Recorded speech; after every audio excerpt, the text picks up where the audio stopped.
বার্সেলোনার ট্রেবল জয়ের স্বপ্ন ভেঙে চ্যাম্পিয়ন্স লিগের ফাইনালে ইতালির ক্লাব ইন্টার মিলান।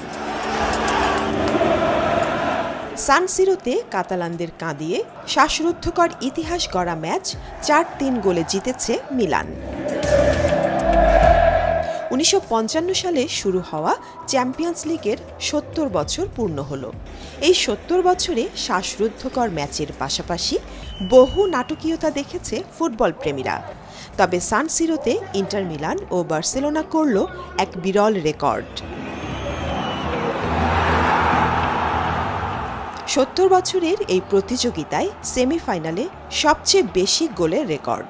প্রথম লেগে ৩-৩ গোলে ড্র থাকার পর দ্বিতীয় লেগে ৪-৩ গোলের জয়ে ৭-৬ ব্যবধানে ফাইনালে নেরাজ্জুরিরা, ২ লেগ মিলিয়ে ১৩ গোল। অবশ্য ইংলিশ ক্লাব লিভারপুল ও ইতালির রোমার সাথে যৌথভাবে এই রেকর্ড গড়ল তারা। ইউরোপিয়ান ফুটবলের ধ্রুপদী শ্বাসরুদ্ধকর এই ম্যাচে ২১ মিনিটে লাউতারো মার্টিনেজের গোলে ১-০তে লিড নেয় ইন্টার মিলান।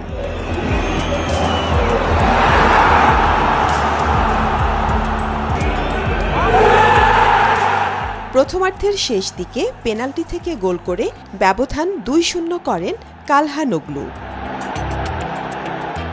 ২ গোলে এগিয়ে থেকে বিরতিতে যায় সিমন ইনজাগির শিষ্যরা। বিরতির পর দারুণভাবে ঘুরে দাঁড়ায় কাতালানরা। ৫৪ মিনিটে গার্সিয়ার গোলে ২-১ ব্যবধান কমায় তারা। এই গোলের ৬ মিনিট পর দর্শনীয় হেডে গোল করে বার্সেলোনাকে ২-২ গোলে সমতায় ফেরান দানি ওলমো। ম্যাচের ৮৮ মিনিটে ব্রাজিলিয়ান তারকা রাফিনহার গোলে ৩-২ লিড নেয় বার্সা। এরপর ইনজুরি টাইমের শেষ মিনিটে আকারবির গোলে ৩-৩ সমতা এনে নির্ধারিত সময়ের খেলা শেষ করে ইন্টার মিলান। শুরু হয় অতিরিক্ত সময়ের খেলা। ৯৯ মিনিটে ডেভিড ফ্রাত্তেসির গোলে ৪-৩ গোলে এগিয়ে যায় ইন্টার মিলান। এবার আর ম্যাচে ফিরতে পারেনি কাতালানরা। ৪-৩ গোলের ব্যবধানে হেরে বিদায় নেয় চ্যাম্পিয়ন্স লিগ থেকে। এবছর কোপা দেল রে জয়ের পর লা লিগা শিরোপা দৌড়ে অনেকটাই এগিয়ে হ্যান্সি ফ্লিকের শিষ্যরা।